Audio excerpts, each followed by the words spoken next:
Hey everybody, I'm Anna McEwen.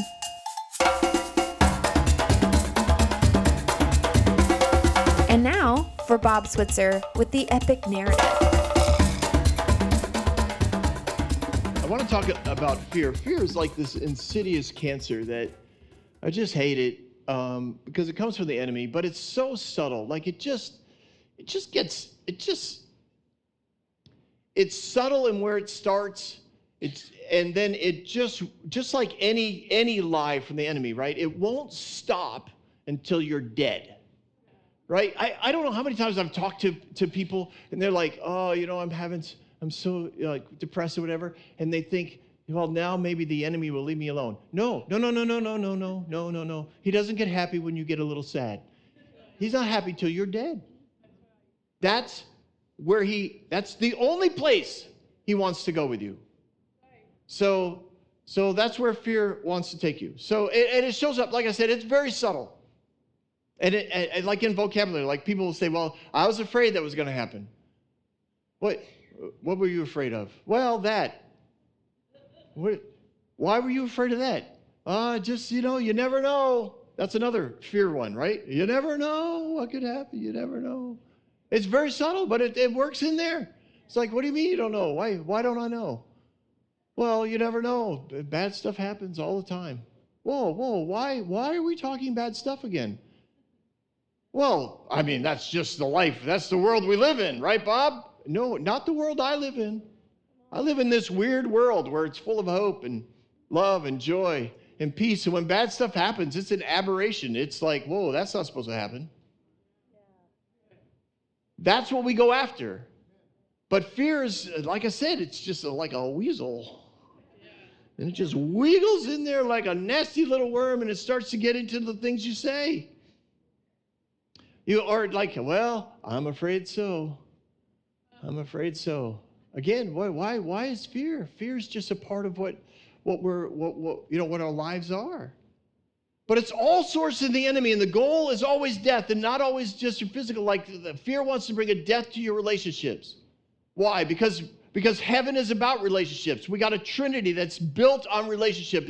God describes himself in relationship with himself because heaven is about relationships. A Father, a Son, and a Holy Spirit. He wants everybody to be in community. He wants people to be connected. And so what does fear want to do? Fear wants to destroy any kind of relationship. And people have walked away from relationship for fear of what might happen.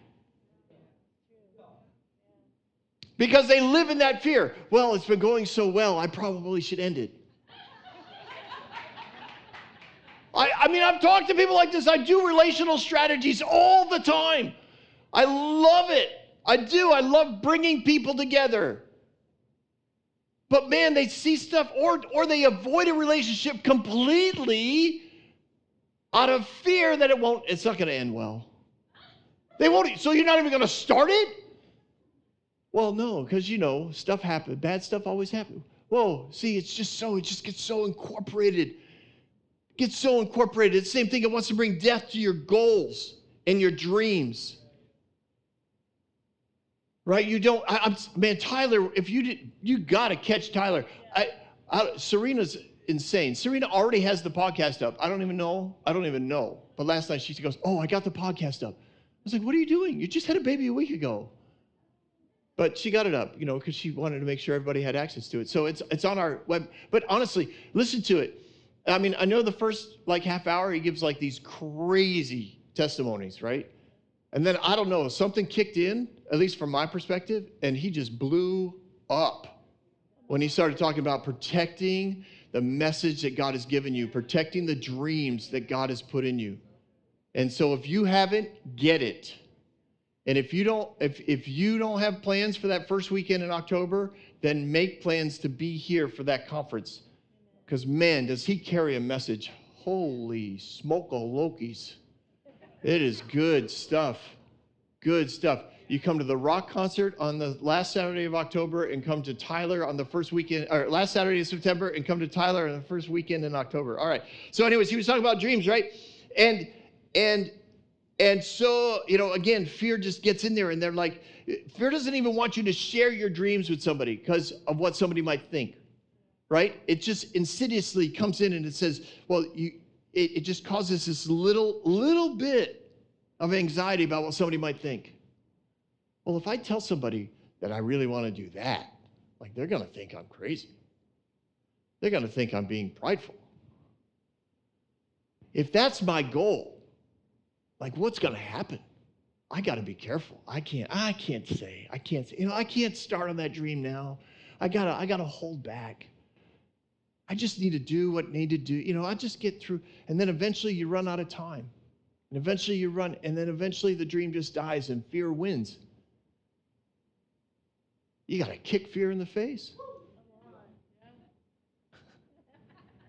That's not my line. It's all over the place. I think my wife has a t-shirt with that phrase on it. I think it's awesome. Fear also destroys your identity. It'll steal your purpose.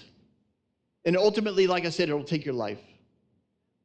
Now, I'm going to do something today that I don't like doing, but I'll just tell you what I'm going to do. Okay. So I'm going to pick some stuff, some instances out of the Exodus of the Hebrews. Okay. So mostly in Exodus and a few things from Numbers, but I don't like doing it because I love story, and I just don't like not giving you all the details.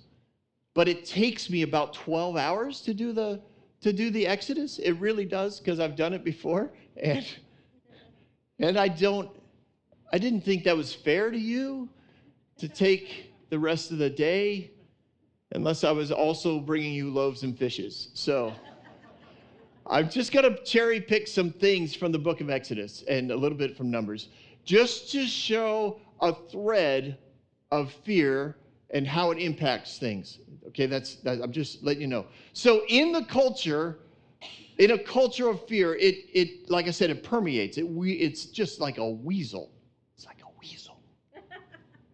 All right, so here you go. I got to give you a little bit of details.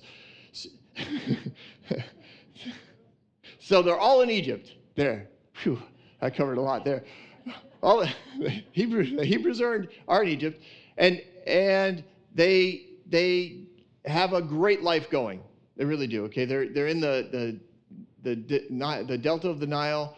They got that out of honor. The Pharaoh at the time honored Joseph and his family because of Joseph's wisdom and the fact that literally he turned Egypt into a world power. Because for 3.5 years, while they were selling, they collected, I know, for the 7 years, and then they had all the grain stored, and then the famine came. See, Bob, you can't do it, can you? You really can't. You drive me crazy sometimes.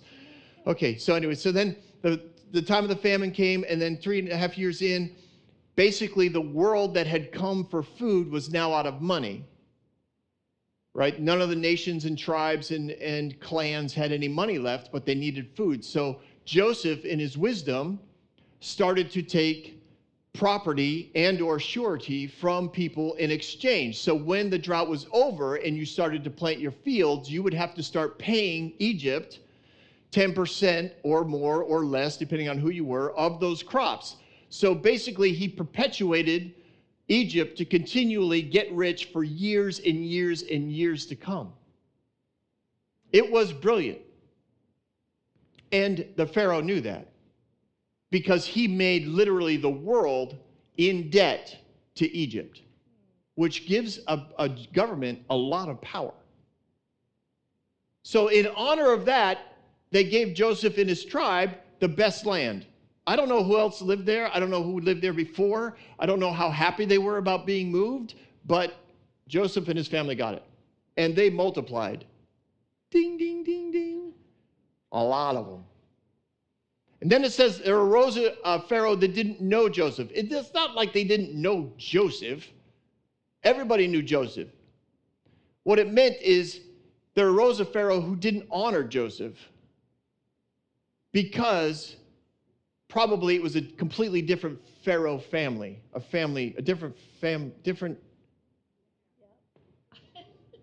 somebody else is in charge.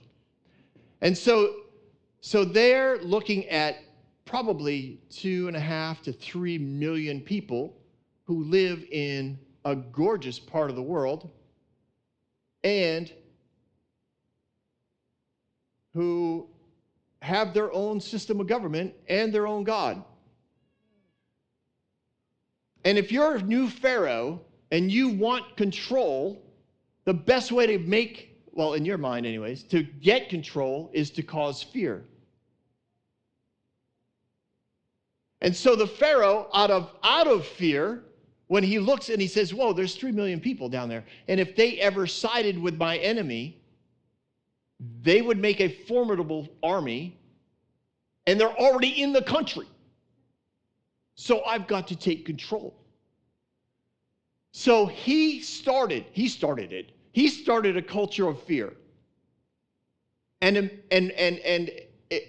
it's brilliant in that he probably took a hugely agrarian society because they had the best land and the best places to fish. So he took a culture that was just born and bred for generations on raising cattle and crops and fishing and boats.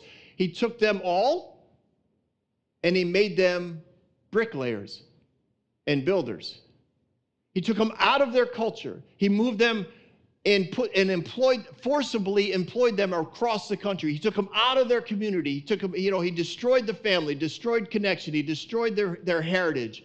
And he put them in charge and put them in charge of building things. And he put Egyptians over the top of them so that a different government was now in charge. And he threatened them with beatings and with more labor and with death. And in that culture, now generations began to be born. And anytime you think you're losing control, you gain more. You go for more, right? So the Pharaoh's looking around. He's like, oh my gosh, there's more of them now than there was when I started killing them. Like they're popping out like rabbits. So he tries to start literally killing them at that point. Just throw them in the river. And into that culture, Moses comes out. Moses, Bob, you don't got time. I know. Stop talking to me because you're slowing me down. Moses comes into this culture and he's now trained in a culture of fear, a government of fear. Do you understand that? He wasn't like trained to love Jesus. We don't know Jesus at this point, okay? We don't have the Torah. The Hebrews are following in essence, the teachings of Abraham and of Joseph. They're following that God. I have no doubt, because in a culture of fear, a government of fear, information is key, right? You've got to get up on your political opponents. You've got to be able to twist things. You've got to be able to create rumor and gossip. You've got to lie and cheat and steal and deceive. This is the culture that Moses grew up in. This is how he got ahead. Moses is a noted leader in the Egyptian culture. He's a general in which his tactics are studied. Egyptians, as we know, like they're not Neanderthals. These guys are brilliant, intelligent. They invented stuff that we still use. It's crazy. Don't have time for this. I know. I'm just making a point. So Moses grows up in this, in their universities, and he's trained in their army, and he's clearly moving toward the top of the crop. And I have little doubt that the rumors were always out there. He's not one of us. And this is why I think that this has happened. Because, okay, so he steps up. Oh, Bob, you're skipping a lot. I know. So he steps up. He decides, okay, now's the time to lead the people, right? And he kills an Egyptian in the process. And he buries him in the sand, because there's a lot of that.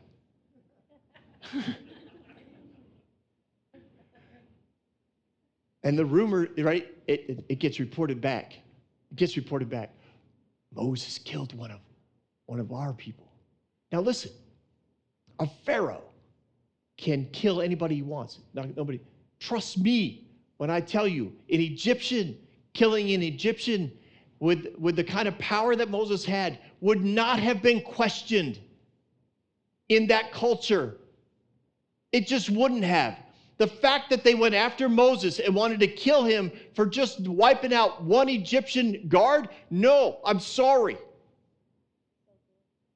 That doesn't happen to an Egyptian if he kills an Egyptian. It happened because everybody knew Moses is not one of us. He's one of them. And if he ever turns and ends up on their side, we all know we're history. We're killing them. They're making them faster than we can kill them. At this point, we're probably pushing 3 million Hebrews running around Egypt. He's out of control. That is not something that somebody who wants control is happy with. Pharaoh's never happy. So he has an opportunity to get rid of Mo. Boom, kicked him out. Okay. Moses comes back to Egypt. Whoo, man, did I just skip a lot. So Moses is coming back. We'll start with the burning bush. So this is where I'm going to start picking stuff out. But I wanted to give you that because I wanted you to just understand the culture of fear is something that a lot of people just grow up in. Like you don't even know. It's not like the Hebrews grew up and were like, oh, this is such a culture of fear. No, it's just life. It was their life. It was Moses' life. He knew he had a call on his life. He knew that he was supposed to rescue his people, but he'd given up on the dream. Why? Because that's what fear does. It steals your dream. It tells you it can't happen. So God shows up at a burning bush. Legend has it that the bush burned for like days before Moses finally went to go see it.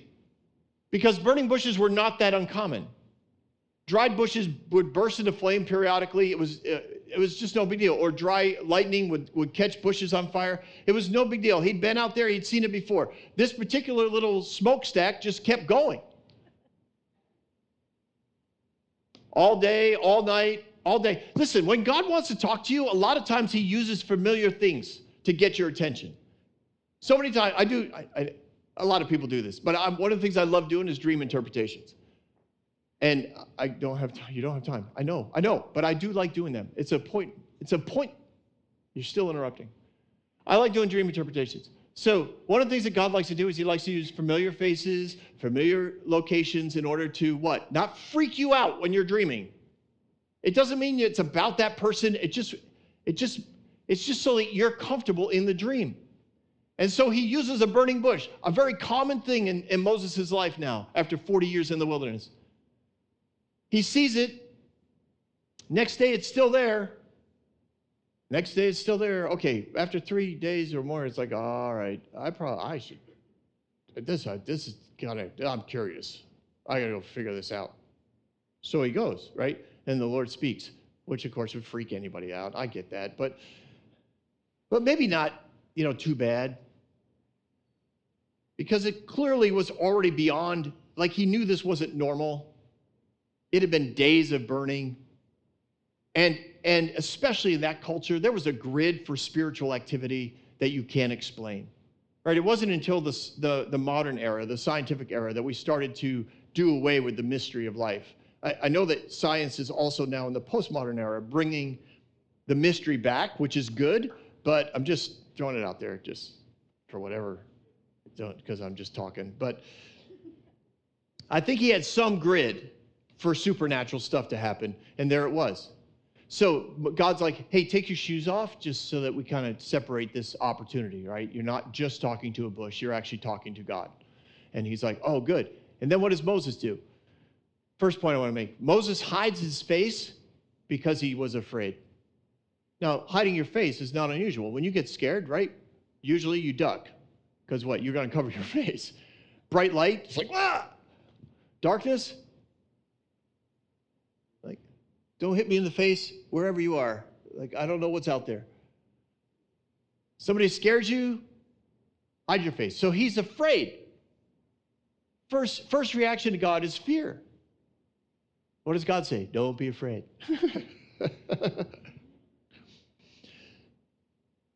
That's in chapter 3 of Exodus. Okay, chapter 4, Moses says, What if they don't believe me?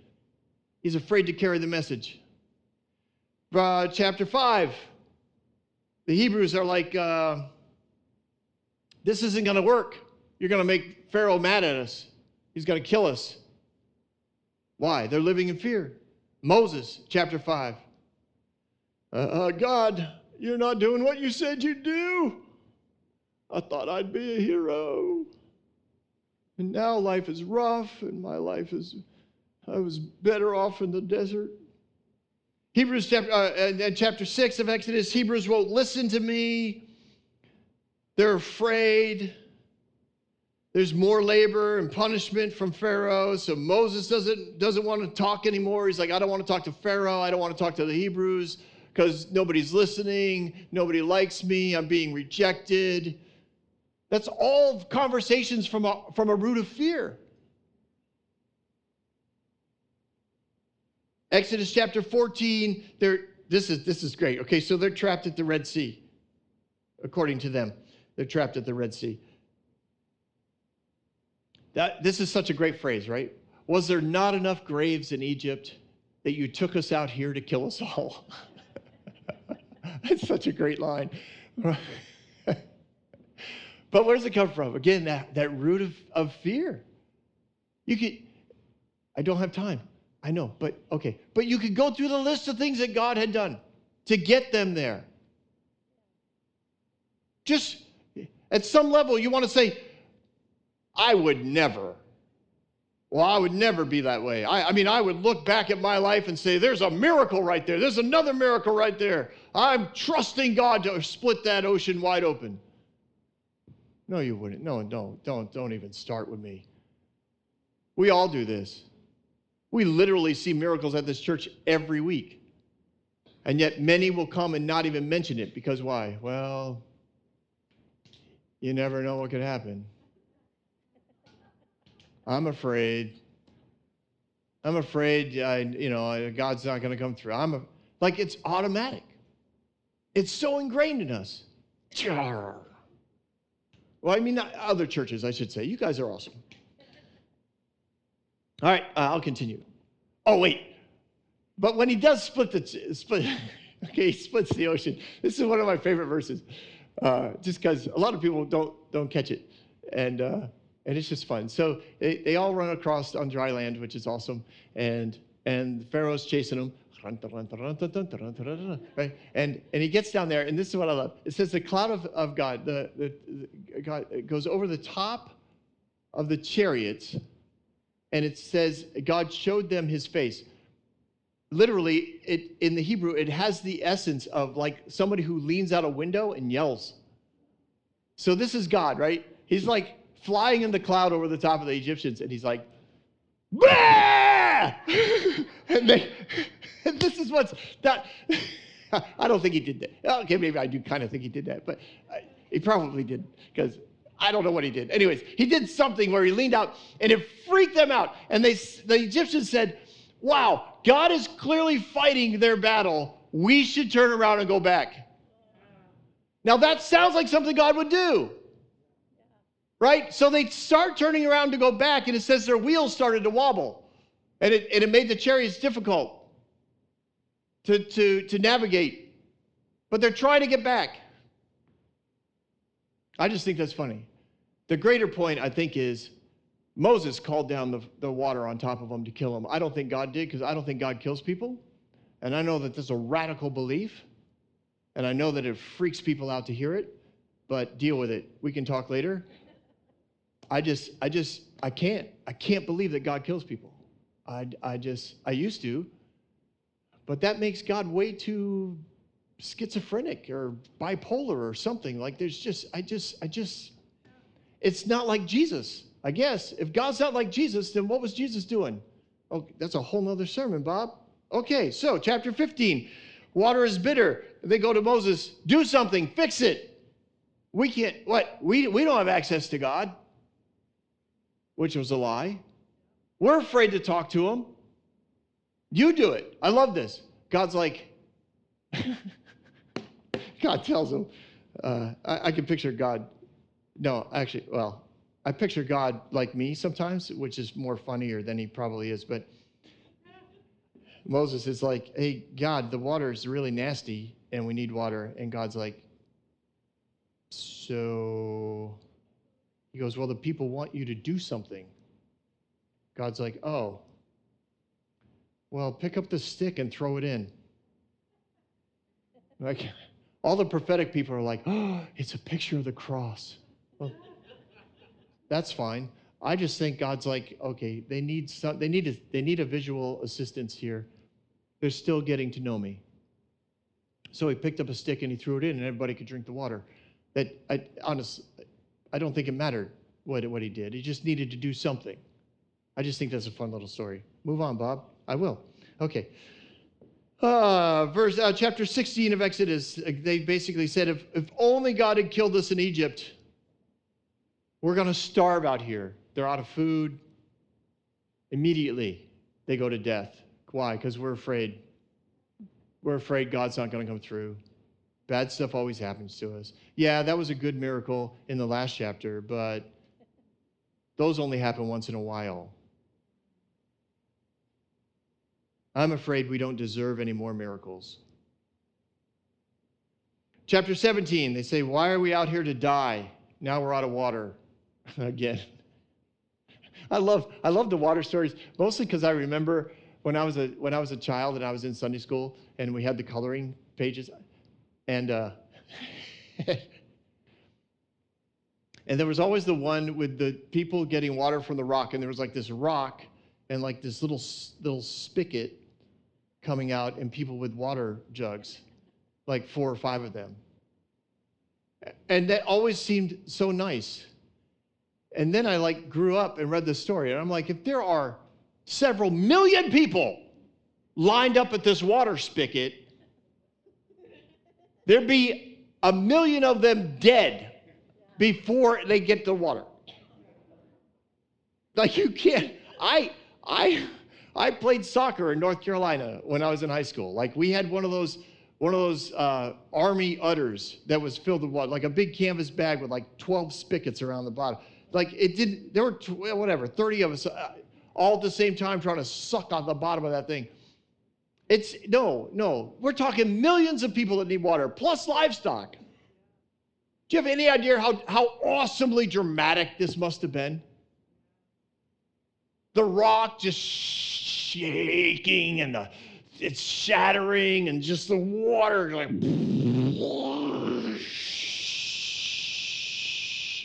and a river just running down the desert and pooling in all these little divots. Man, it had to be massive, and people are like, what? And they're little kids. They're always jumping in the water. There's no way to stop them. I gave up when my kids were little. I just gave up. We'd show up, there was a puddle. My wife would be like, don't go in the puddle. And I'm thinking, no, I'm not telling them that, because I just know I don't want them to disobey me. Just let them go. We'll just change them all later.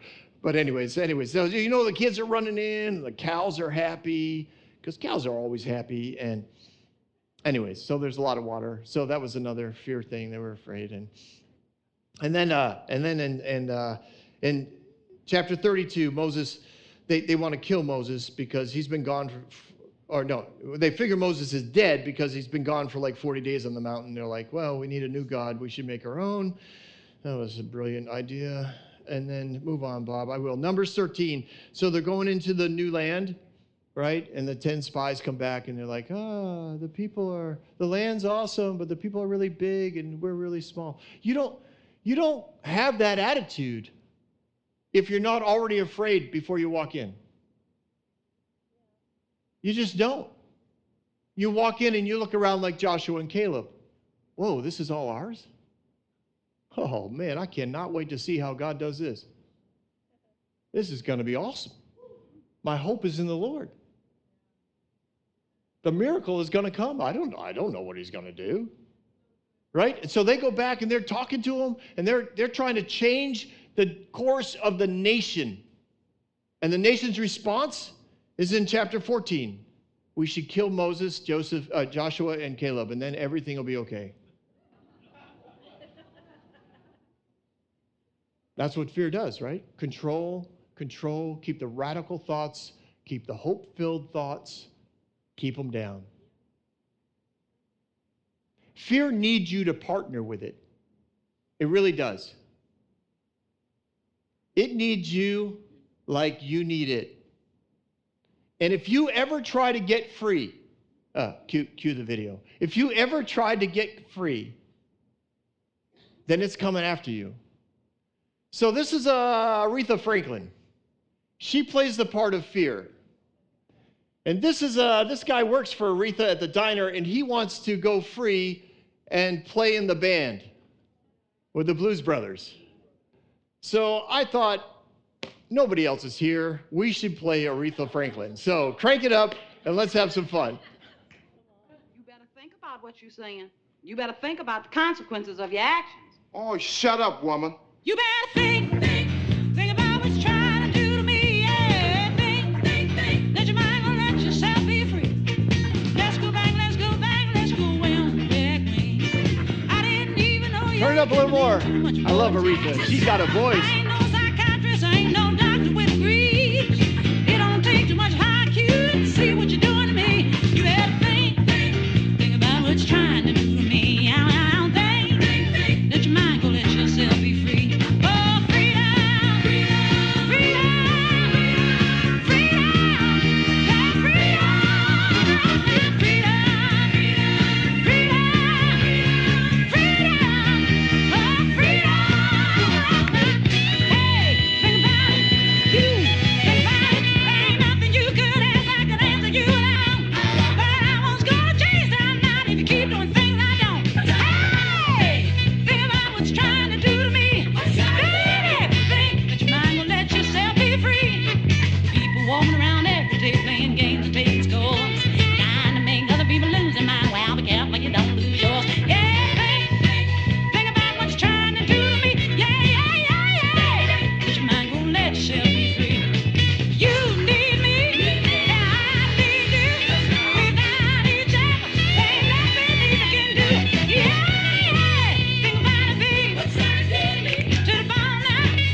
Yeah.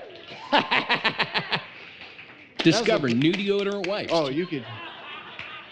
That's a prophetic illustration of what fear does when you want to break free. It comes up and says, whoa, think about it. Think about it. What are you trying to do to me? What are you trying to do?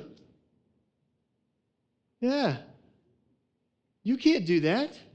When you start breaking out of fear, it wants to hold you back.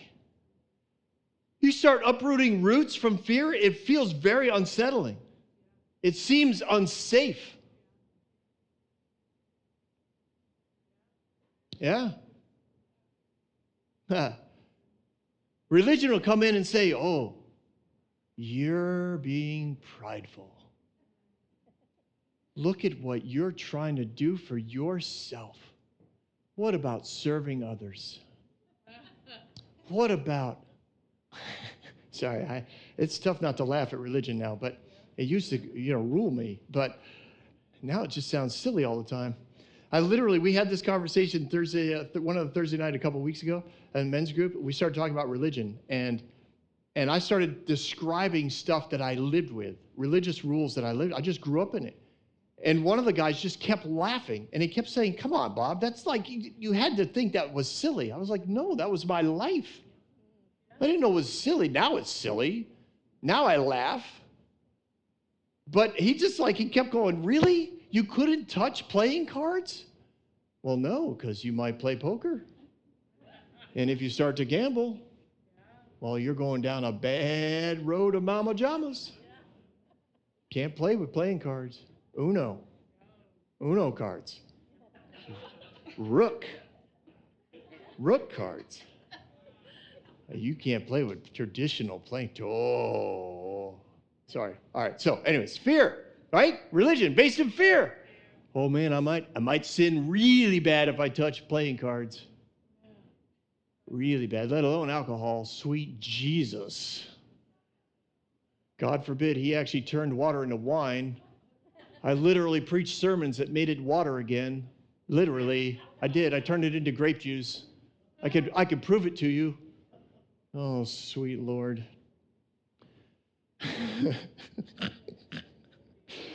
Oh, it's very unsettling. But it'll seem prideful, it'll seem needless. Because when you're living in fear, scarcity is your life.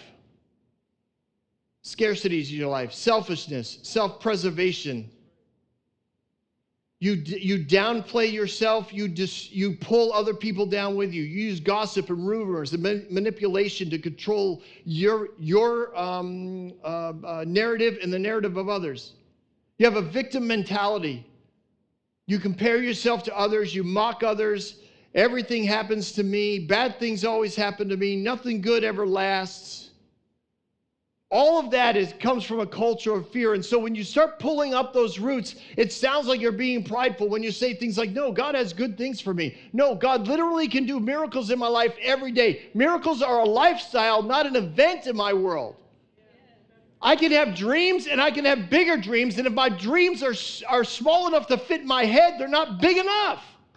Because my head can't contain what my heart can go after, and God is after my heart, and he can grasp my heart, and he says, "Lead with your heart, explode all over the planet, bring heaven to earth, because that's what I want." And that's why fear wants you to die, is because if you're dead, even if you know sweet Jesus and you're going to heaven, if you die, you can't bring heaven to earth. Man, fear is not happy when you start pulling up the roots. That's a great picture from the shack, right? That whole thing where Jesus is out pulling out all the roots, and the guy's like, "Oh my gosh, you're destroying the garden," right? And then at the end, it's like gorgeous. Yeah. Fear will tell you that surviving is just fine. Surviving is just fine. You did fine, right? Isn't that what happened over and over and over again in the Exodus? They kept saying, well, why don't we just go back? We were surviving just fine. We had leeks, we had onions, we had pots of meat that we could sit around every night.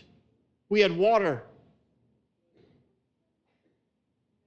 God's like, "Wow, I just keep following me. Trust, every day I'm showing up for you. Every night I keep you warm with a flame that you can't explain. Every day I keep you cool with a shade that is supernatural. Other nations are watching you walk around the desert going, 'Oh man, who do they worship?' Because look at the way he takes care of them every single day." We've got to recognize it. And the way that we move on from fear is with love. Because love casts out fear. Because what is love about? It's about freedom. Fear will look at you and go, "Freedom, freedom!" You better think about it. Because it's scary out there. Oh, bad things can happen. You might play poker.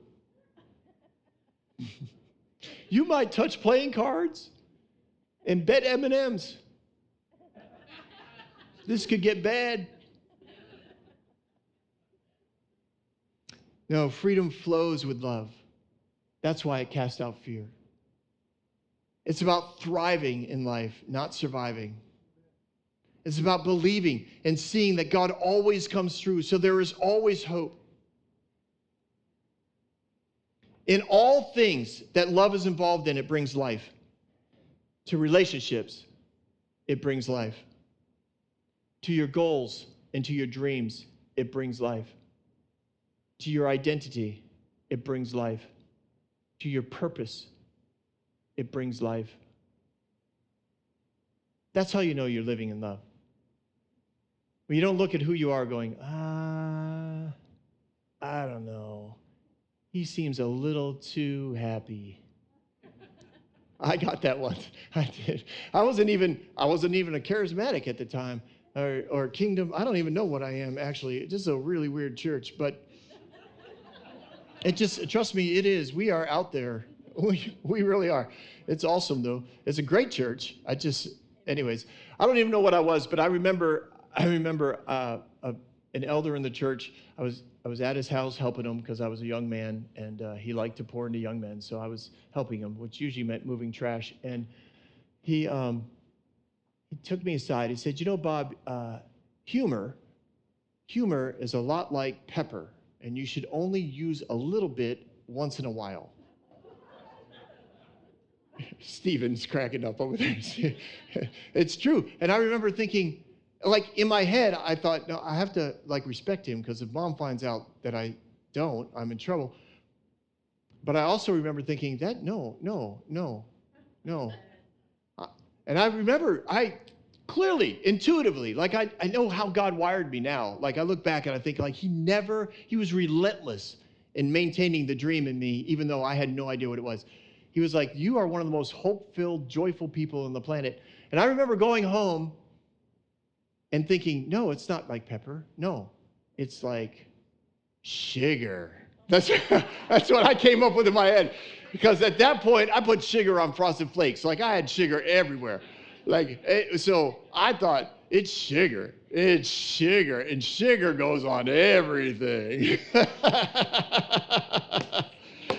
Oh, man. So I want you to grow in love. I want you to destroy fear. I want you to kick it in the face. But you kick it in the face with the boot of Jesus. And it looks like love. And it looks like freedom. Give yourself the freedom. It looks like striving. When fear comes in, it's like, hey, you're wishing for a little too much. What would you do with all that money? You're way too selfish. Remember that cherry-picked phrase from an out-of-context verse where it says, the heart of man is deceitful and desperately wicked? That's you. That's your life verse. I don't care about the context. I don't care that it literally has nothing to do with the person's. That's irrelevant. Don't confuse me with the facts. I'm fear, and you need to listen to me. If you were rich, you'd ruin everything. If you were successful, you'd ruin everything. You just need to survive. Just survive till you get to heaven. Then you can have everything. Yeah, because that brings heaven to earth. That's clearly the goal of God. No, you need to move into the promised land that is flowing with milk and honey. That's what freedom does.